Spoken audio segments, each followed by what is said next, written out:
You're listening to the 4-Phase Cycle podcast with your hosts, Dr. Alex and Megan of Zesty Ginger. If you're looking to naturally balance hormones and learn how to work with your body instead of against it, you've definitely come to the right place. As a duo of an integrative MD and a functional diagnostic nutrition practitioner and best friends, we use the 4 phases of the female cycle in combination with functional lab work and mindset practices to transform the lives of the women we work with. We also have a whole lot of fun along the way. If you're new around here, it's best to start with season 1 before jumping around and plan to roll up your sleeves.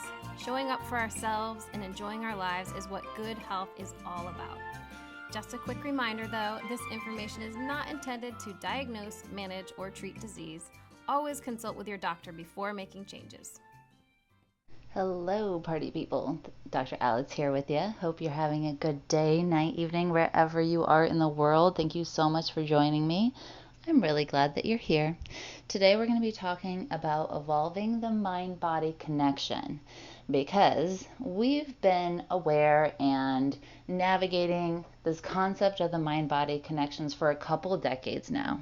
And my argument for the world and for society in this podcast is the invitation that we are starting to head into evolving past this. Now, that's not to say that we are abandoning it. We're taking it with us. But the case I'm going to lay out to all of you here is that it's time for us to start moving forward with this and past this.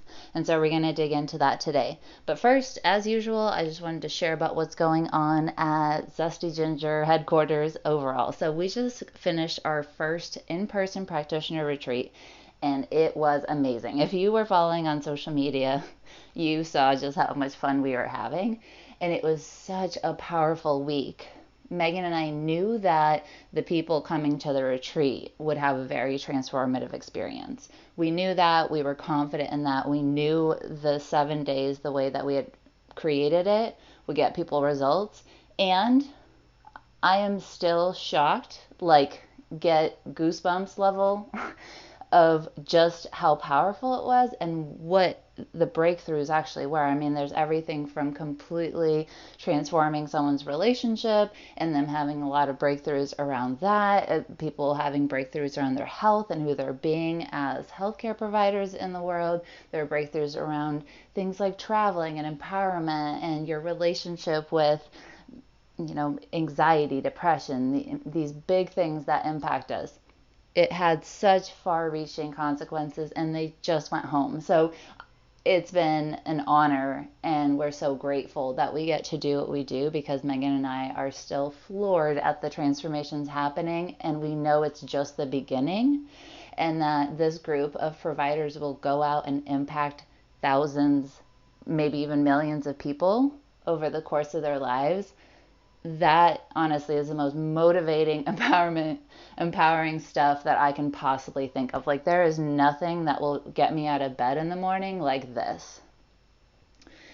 I am just thrilled and humbled by this whole experience, and we have so much more coming. So most of the group has joined level 2, where we go even deeper into the work, the way that Megan and I see the physical body and just humanness in general, right? How are we merging our emotions, our mindset, our physical experience, the past that has happened to us, our inner child, our energetic body? How do we bring it all together in the most cohesive, empowered identity that we can possibly be so that we can lead other people in this process, right? We need a bunch of people out here equipped with these resources and tools, which is really what most of us are missing, and go out and teach it. So super excited about that. Now our level 1, we are repeating a new cohort. Our second class will be going in October.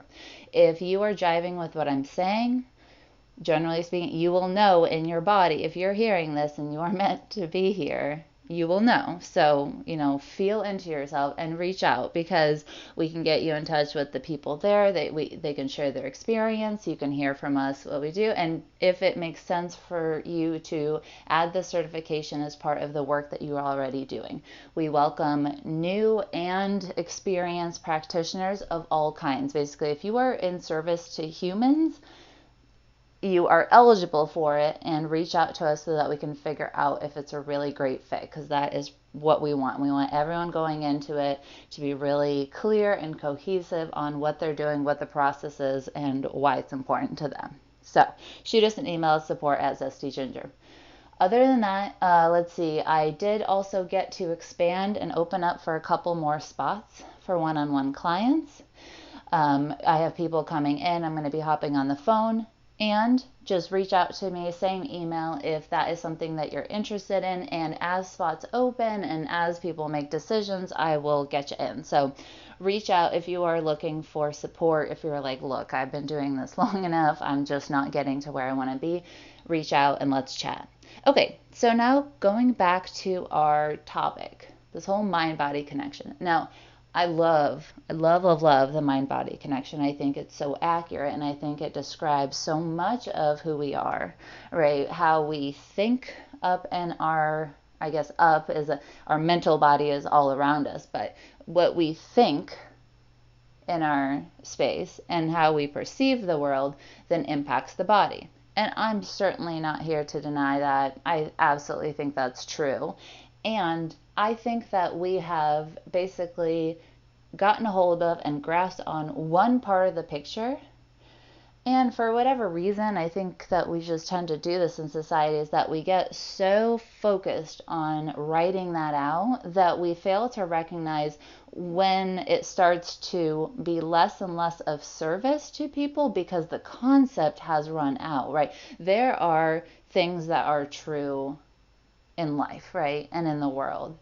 And we all know that different patterns of thinking help us understand and make sense of the world, but at some point we run out of that concept and we merge into more, right? It's kind of like here's linear time, and then at some point you go deep enough into physics and you're kind of like, wow, the time doesn't exist, right? And this isn't necessarily even in the realm of spirituality. We're talking physics and science.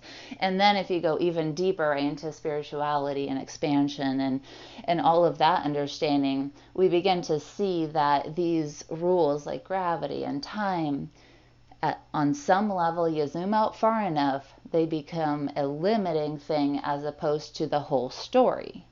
And I think that is how we can look at the mind-body connection. It's not that it's not there and it's not true and it's not playing out. It really is.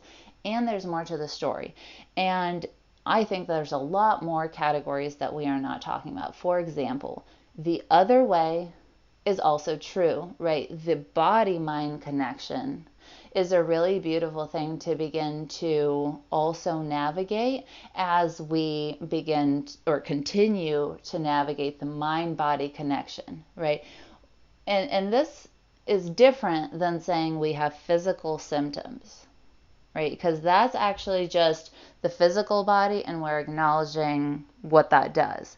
Then the next step we got to was the mind-body connection, and deeper than that is the body-mind connection in a circle and a cyclical loop that happens.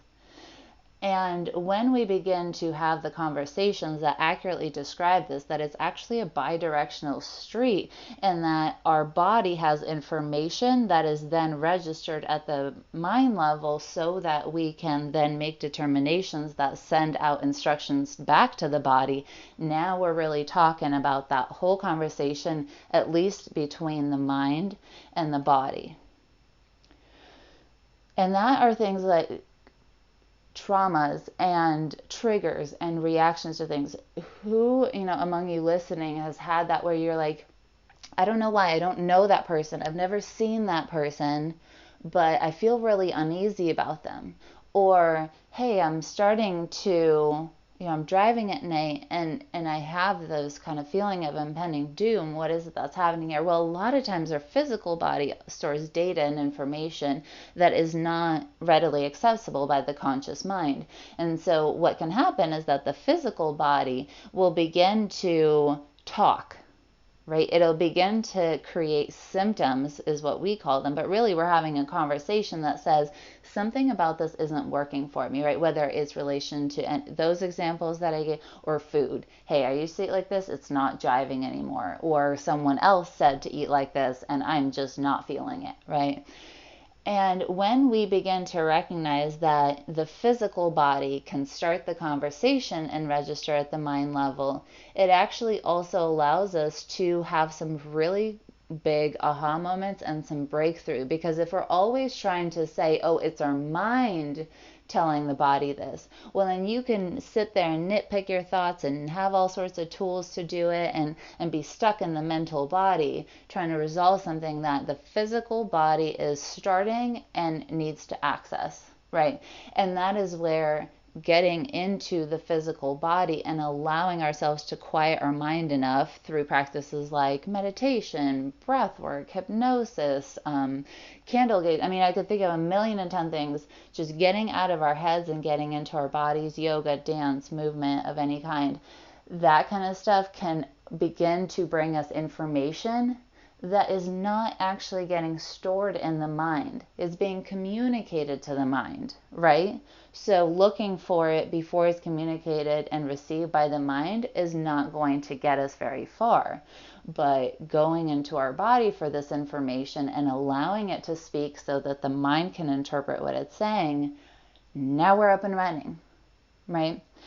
And it's not that we don't do this normally, right? This happens all the time. But the difference is that because we're not having that conversation as a society, we tend to misrepresent it in our minds. And that is the reason that people can feel kind of stuck in places, right? We're trying to fit into a model that isn't actually representing it because we're doing it. We're just not talking about it in the same way.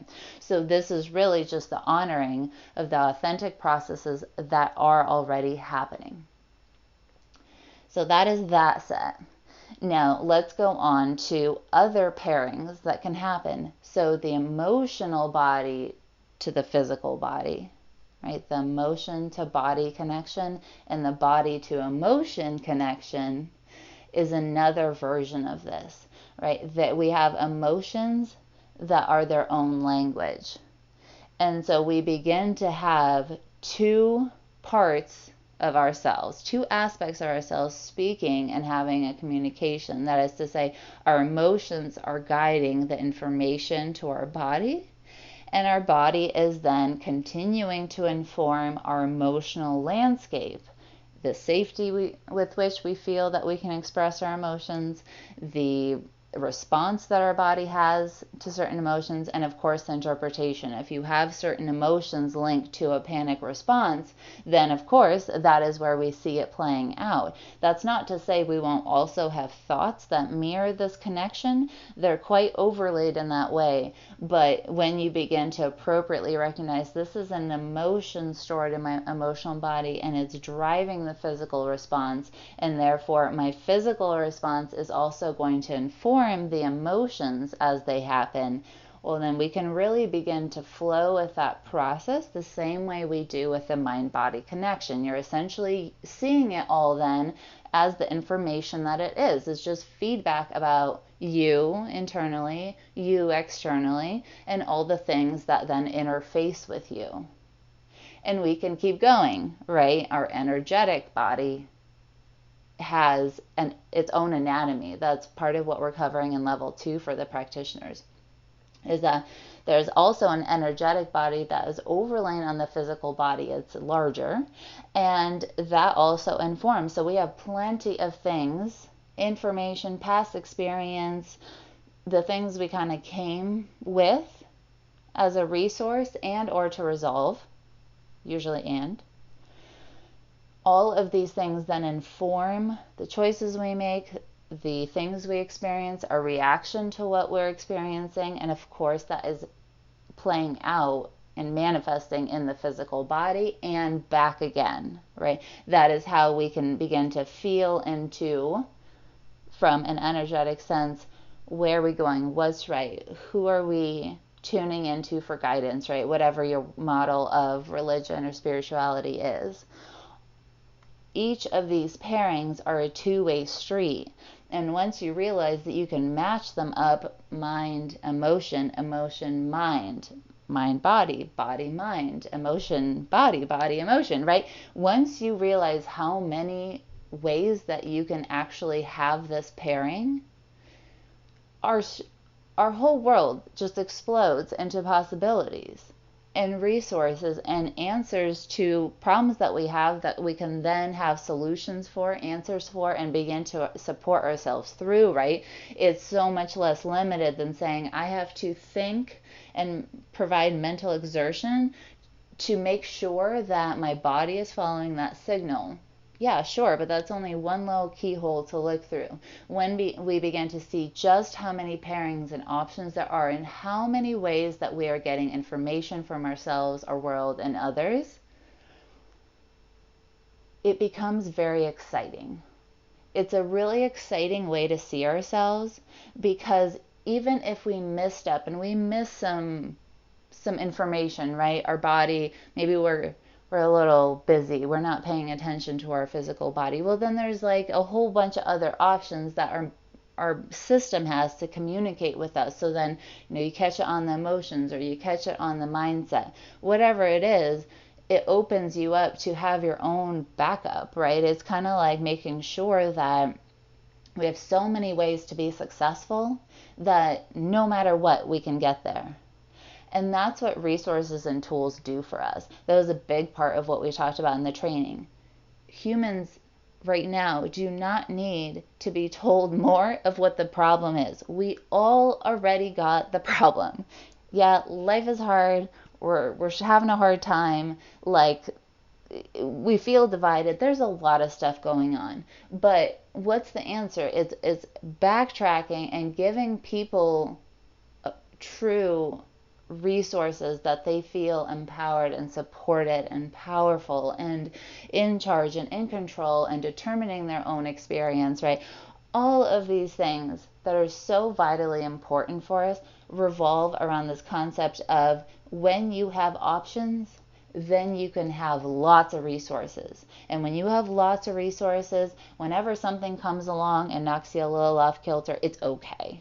Right? Because you've got your back, you can catch yourself, you are there for yourself, and you have a whole bunch of stuff to choose from, to take action on, and make work for you. That is empowerment. It feels amazing. If you're not living it yet, trust me on this one until you get there. I've never heard someone say it wasn't worth it. But you get tanked up with resources, the world becomes so much less scary. We begin to see the beauty in it again. We begin to see our own part in creating the beauty, and it's really a wonderful place to be at. So I welcome you to come join us over on this side. Try it out. Think through, what does this look like for you? What does it look like to acknowledge all of these different aspects of yourself? Listen and get that information. As you sit with this, work through it, I would love to hear from you. Please take a screenshot of this and share your takeaways and your ahas with me. I'm going to keep going on these subjects as usual. These are big things that we are beginning to unravel. So as the podcast episodes evolve, more and more of these topics will be represented, because this is really where we're headed. This is the leadership aspect of it. This is where we're headed, and therefore we all need to have the resources to prepare us for that and to make it successful when we get there. All right, so much love to you. Thank you for stopping by, and I'll see you on the next episode. Thanks for coming out to hang with us on the podcast. It is our goal to transform the way women are treated in healthcare. And we need your help. We need your help to get the word out. We have a lofty goal of 1 million downloads. And we know that as this podcast grows, we're going to be able to reach more women, get more amazing speakers for you, and bring the most cutting-edge information. If you found these pod classes helpful, please take a moment to text 5 women you know the link to the series. We appreciate your help so much. Can't wait to see you next time.